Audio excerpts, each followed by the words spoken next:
Bom dia, irmãos, paz seja convosco. Vamos à nossa 96ª aula da nossa Escola Bíblica Online. Espero que você esteja aprendendo a Palavra de Deus, esteja gostando, compartilhando. Você curta aí, compartilhe, né? Coloque aí uma observação. Olha, estou gostando da aula, está sendo muito produtiva. Ou não estou gostando, poderia mudar alguma coisa. Então, coloque seu parecer aí para nós podermos estar nos baseando no seu entendimento, né? Aquilo que você está aprendendo, para nós aperfeiçoarmos, né? Esta escola bíblica. Nós estamos estudando a primeira carta do apóstolo Paulo aos Coríntios e nós vamos entrar hoje no capítulo 5. Paulo vai fazer aí algumas repreensões, algumas exortações. Paulo vai falar sobre a impureza desta igreja. Então, eu te convido a abrir a sua Bíblia na primeira carta do apóstolo Paulo aos Coríntios, capítulo 5, versículo 1. Geralmente se ouve que há entre vós imoralidade, e imoralidade tal como nem mesmo entre os gentios, isto é, haver quem se atreve a possuir a mulher do seu próprio pai. Então, vamos entender que Corinto era uma igreja muito difícil. Então, o fato era conhecido até das pessoas distantes de Deus, as pessoas pagãs, né? Eles conheciam toda essa história aí, uma história estranha, né? Onde ali havia uma imoralidade, onde os filhos possuíam a mulher dos pais. Então, era muito complicado. A igreja de Coríntio aceitou tal fato sem tomar providência, e além do pecado ser gritante, existe a aceitação do pecado pela igreja. Nós não podemos aceitar. Tem pessoas que ficam bravas, porque às vezes nós falamos do pecado de alguns, nós chamamos, conversamos, explicamos, né? E as pessoas ficam bravas, vão embora da igreja. E, na verdade, nós estamos ali primando por nossa vida cristã. Então, nós temos sim por obrigação de chamar você, não expor o seu pecado, mas chamar você, falar do seu pecado para que haja correção, para que haja aí um confrontamento da palavra de Deus com o pecado. Então, se você abrir lá, nós vamos estar falando, né, agora sobre estes fatos de repreensões e exortações, né? E agora no capítulo 4, no versículo 4 e 5, nem em nome do Senhor, reunidos vós e o meu espírito, com poder de Jesus nosso Senhor, entregue a Satanás para a destruição da carne, a fim de que o espírito seja salvo no dia do Senhor Jesus. Então, Paulo se coloca aqui diante deles como presidente de uma assembleia, julgando esse caso, já que ninguém o fez. Então, ele sentencia, e tem até o aval de Jesus, ele diz, que vai receber a carta e se reunir para aplicar a disciplina. A disciplina faz parte da igreja. Tipo assim, a pessoa não se toca, então a gente tem por obrigação de falar. Não para deixar a pessoa humilhada e envergonhada. Não para ensoberbecer a nós, olha, eu não pequei, eu não fiz isso, eu não faço isso. Não. É para falar para ela, olha, a palavra de Deus diz assim, assim, assim sobre isso. E você precisa tomar uma providência a respeito. Afinal de contas, pessoal, nós somos aqueles que o povo olha e eles têm que ver Jesus em nós. Então, não vai ver Jesus numa imoralidade. Então, nós temos aqui a pessoa que não se arrepende do seu ato, permanece na igreja como se nada tivesse acontecido e entregar a Satanás, Paulo está dizendo. Dá a ideia de expulsão por causa dos pecados, sem se arrepender, não está de acordo com os parâmetros de Cristo. Então, expulso da igreja, ele vai viver no mundo, experimentando a maldade do mundo, né? Destruindo a carne. Vai se lembrar de que a presença de Deus é melhor e que haja arrependimento e que ela retorne para Deus. Então, você percebe que isso é palavra de Deus, né? A pessoa ser repreendida, a pessoa ser chamada para poder acertar a vida dela. Aqui no caso tem até expulsão. A palavra de Deus diz assim: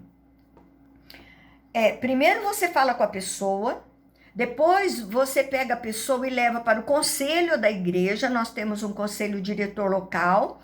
E se a pessoa não continuar não se acertando, não tomando providência a respeito, aí ela é expulsa da igreja. Ela é colocada diante da membresia, diante de todos, explicado o fato, pedindo para que a pessoa, principalmente se for um líder, né? Ele tem que sentar no banco e ele pode até ser expulso da congregação. Olha que absurdo, né?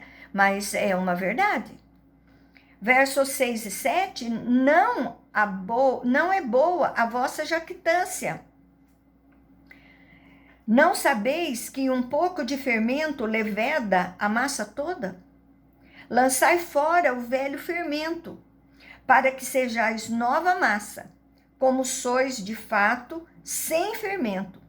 Pois também Cristo, nosso Cordeiro Pascual, foi imolado. Jactância é orgulho negativo, resolveram, né, mal a situação, não tomar uma providência a respeito. Quando crescer a massa, para crescer a massa a gente usa fermento.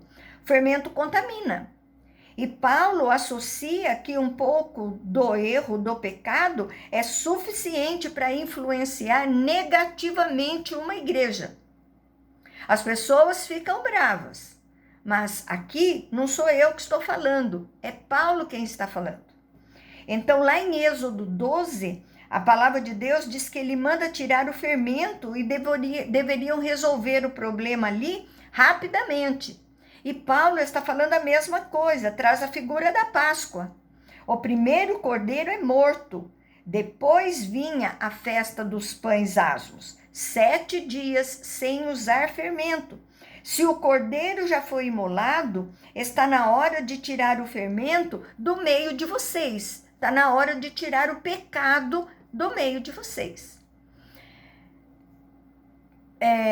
Verso 8 e 9, por isso, celebremos a festa não com o velho fermento, nem com o fermento da maldade e da malícia, e sim com os asmos da sinceridade e da verdade.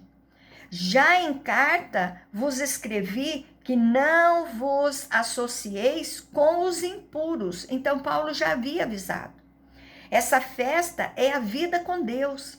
São as intenções, ações que agradam a Deus. Paulo fala da festa da Páscoa. Então, celebre de forma correta, com sinceridade, com verdade. Paulo fala que já escreveu uma carta anterior a essa, que causou dúvidas e confusões. Os coríntios não entenderam bem esta carta. Então, Paulo escreve a 1 Coríntios explicando as dúvidas deles. Então, existiu uma carta antes, né? Não se sabe onde está esta carta, mas existiu uma carta anterior. Uma carta severa, ela é chamada. 10 e 11, refiro-me com isto não propriamente aos impuros deste mundo, ou aos avarentos, roubadores, idólatras, pois neste caso terias de sair do mundo. Mas agora vos escrevo que não vos associeis com alguém que, dizendo-se irmão, for impuro, avarento, idólatra, maldizente, beberrão, roubador, com esse tal, nem ainda comais. Paulo severo aqui explica ao que está se referindo a carta anterior. Então, eles entenderam que tinham que se isolar do mundo. E não era isso, não era possível, não se associem aos que se dizem cristão e têm uma vida completamente errada. Alguém que se diz cristão, mas não age como tal. Alguém que, sabendo que está em pecado, não muda. Essa pessoa, estando no meio da igreja, é um contaminador e vai contaminar a igreja. Nós conhecemos casos assim. Então, influencia pessoas para o pecado, leva à perdição e não para dentro da igreja. Então, Paulo diz, corte esses relacionamentos. 12:13, pois com que direito haverá eu de julgar os de fora? Não julgais vós os de dentro? Os de fora, porém, Deus os julgará.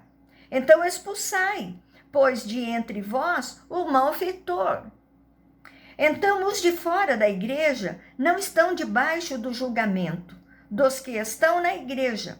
Não posso discipliná-los, mas os de dentro sim. Vós, quer dizer, igreja, deve julgar como um corpo unido, se posicionar, é uma obrigação. Paulo cobra a postura disciplinar da igreja contra o mal dentro dela. Nós temos que nos unir, gente. Não podemos deixar as pessoas no pecado e ficar passando a mão na cabeça delas.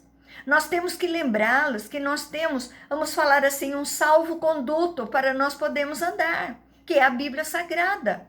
Nós estamos ali dentro da igreja, aprendendo a palavra de Deus, e nós temos que tomar uma posição. Não adianta sermos cristãos de boca, nós temos que ser cristãos de coração, crentes em Cristo Jesus, de andarmos com Ele, de entendermos de que uma vez que o aceitamos como Senhor e Salvador, nós estamos aí fazendo da nossa vida uma vida corrigida. Não somos mais do mundo, agora nós pertencemos a Cristo. Precisamos entender isso. Não sou aquele Gabriela, eu nasci assim e vou morrer assim. Não, a sua vida antiga morreu. Agora você vive a vida de Cristo. Agora você vive pela palavra de Deus. Então esqueça. Era seu costume ser briguento, xingando todo mundo, fofocando sobre a vida de todo mundo? Pare. Porque você vai fazendo isso com as pessoas e as pessoas vão entrando no seu embalo. Então pare. Agora, essas pessoas precisam ser corrigidas. Não é ficar só ouvindo, tá, você está sendo conivente, você está concordando com a pessoa, você está sendo tão pecador quanto ela. Então nós precisamos corrigir. Precisamos chamar a pessoa, andar com ela, fazer ela retornar para o caminho correto de Deus. Não é expulsá-la, né? Aqui era um caso muito grave. Todos estavam sabendo. Se ali permanecesse essa história de... não era... Poderia ser assim, um filho... que aquela não era mãe, era mulher do pai, né? Eles tinham várias esposas naquela época, né? Alguma coisa assim. Mas era um segundo casamento do pai, vamos falar assim. Então, não podia acontecer, senão ia começar a pipocar isso dentro da igreja.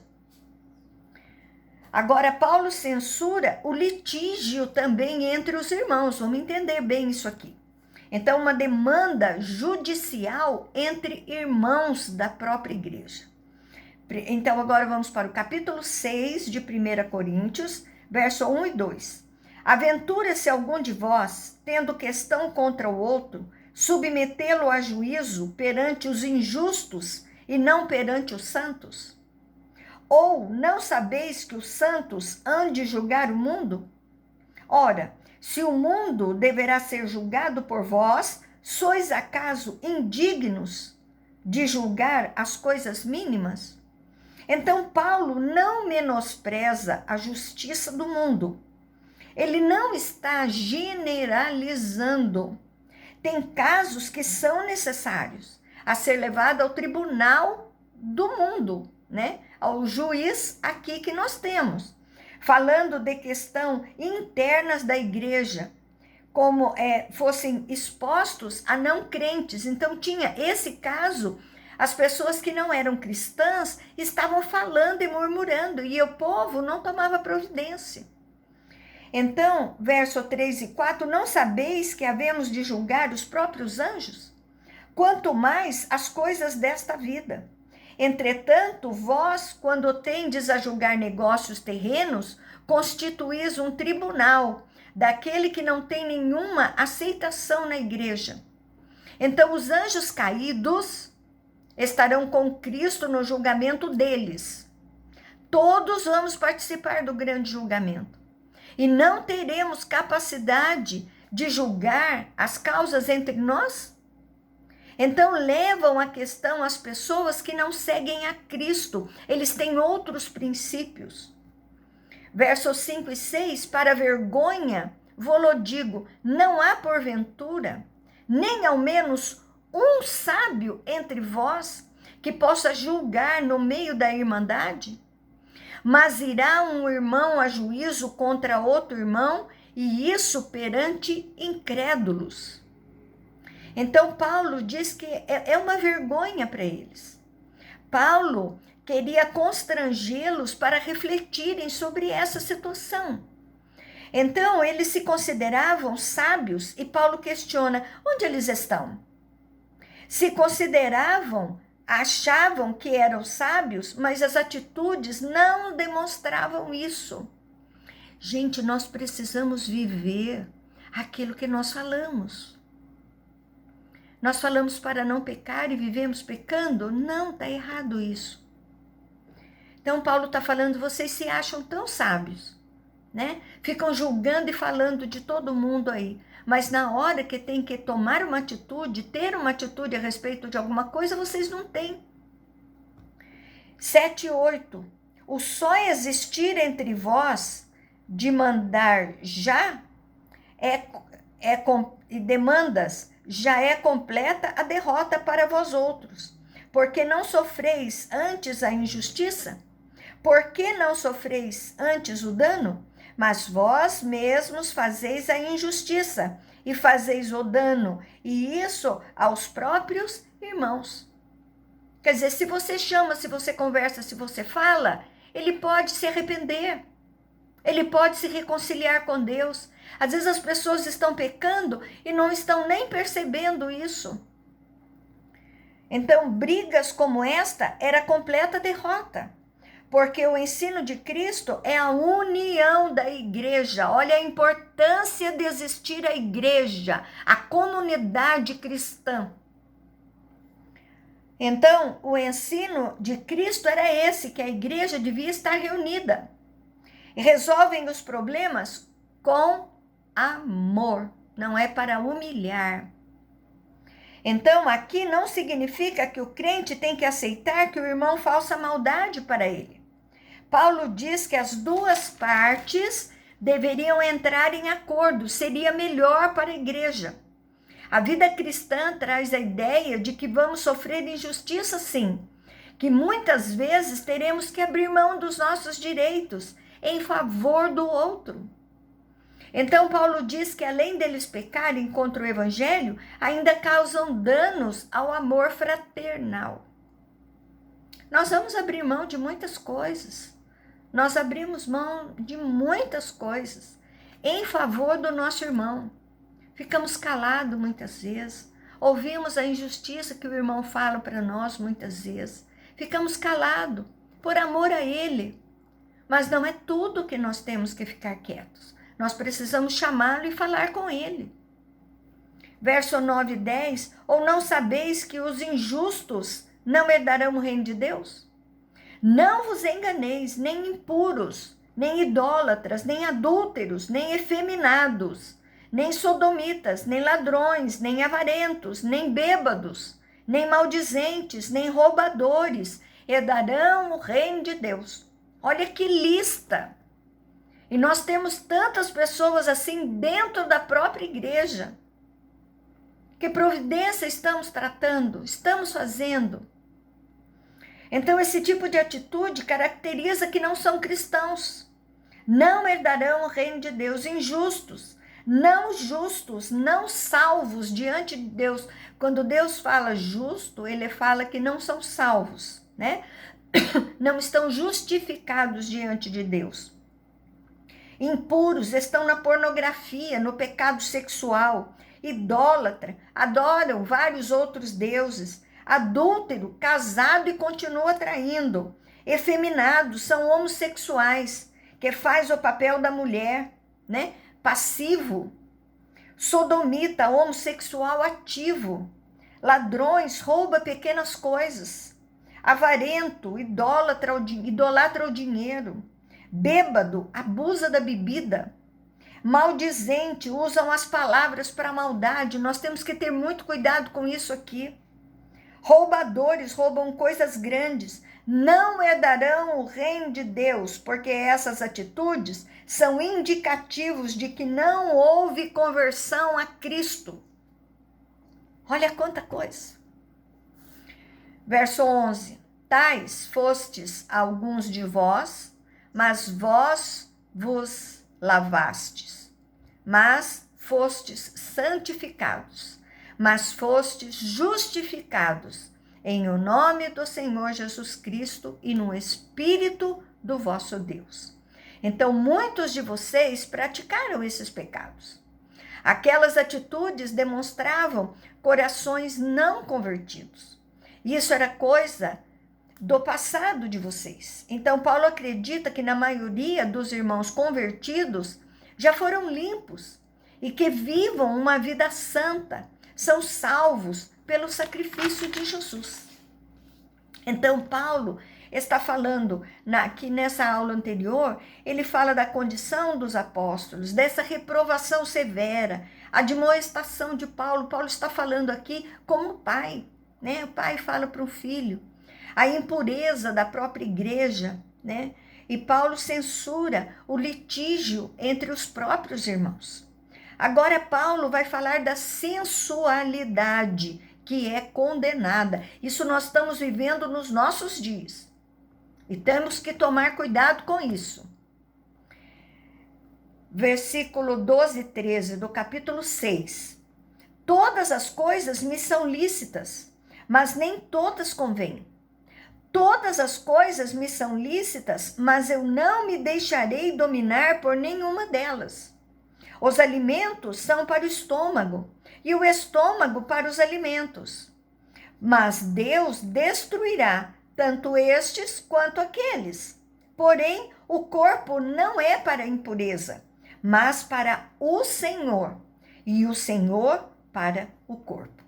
Então, Paulo fala da liberdade do cristão, conquistada através de Jesus, né? Por exemplo, as leis, temos salvação pela fé, que não é viver como eu queria, né? Vivemos pela palavra, somos escravos de Cristo agora, temos limites. Se algo dessa liberdade me faz desonrar a Cristo, eu devo rejeitar a sua vestimenta, o seu palavreado, a maneira que você, as atitudes que você tem no meio das pessoas. Muitas vezes, com tudo isso, nós estamos rejeitando a Cristo. Então, comer é uma função natural. Eles pensavam que o sexo também era uma função natural. Os coríntios entendiam que podiam satisfazer os desejos sexuais como ele queria, mas será destruído.